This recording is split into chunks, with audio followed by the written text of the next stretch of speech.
চিকেনের এই রেসিপিটা একবার কিন্তু বানিয়ে দেখতে পারো, ভীষণই হেলদি আর টেস্টি। চলো তাহলে রেসিপিটা শুরু করি। দুখানা গাজর আমি ভালো করে ছাড়িয়ে রেখেছি, একটা পেঁয়াজ কেটে নিয়েছি, আর একটু রসুন দেবো, আর একটুখানি সামান্য আদাও দিয়েছি। মশলাপাতি একদমই কিছু দেবো না, দেখতেই পাবে ভীষণই হেলদি। এদিকে গাজরটা একটু গ্রেট করে নিয়েছি, একটা পেঁয়াজ আর একটা টমেটো চপারে একটু চপ করে নেব। এদিকে চিকেনটাকে আমি একটু ভিনেগারে ডুবিয়ে রেখেছিলাম। চিকেন এখানে 7 থেকে 8 পিস আছে, একদমই কম। তারপরে একটুখানি লঙ্কার গুঁড়ো, স্বাদ মতো নুন, আর একটু রসুন বাটা, আর ওই গ্রেট করা গাজর, তারপরে পেঁয়াজ টমেটো সব কিছু দিয়ে একটু কর্নফ্লাওয়ার দিয়ে ভালো করে এইভাবে মেখে নিয়েছি। তারপরে এটাকে না ভাজা করে নিতে হবে, একদম মশলাটা যেন হাত দিয়ে একদম এইভাবে নিয়ে নিই, পুরো মশলাটা সমেত কিন্তু ভাজতে হবে।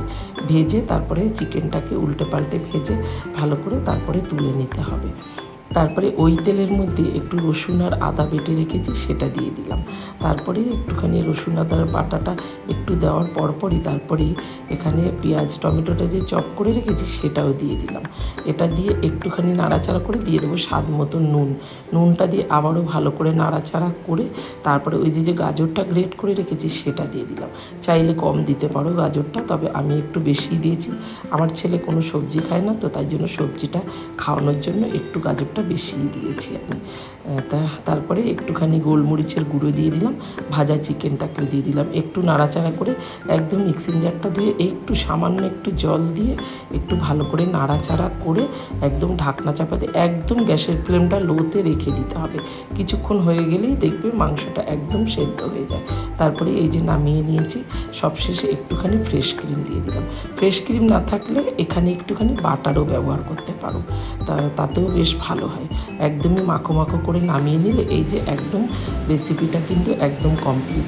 এটা ভাত, তারপরে রুটি, পরোটা যেটা দিয়ে খাও সেটা দিয়ে খুব ভালো লাগবে। কেউ বুঝতেই পারবে না এটা গাজর গ্রেট করে দিয়ে বানিয়েছো। তা কেমন লাগলো রেসিপিটা অবশ্যই কিন্তু বন্ধুরা কমেন্টে জানিও।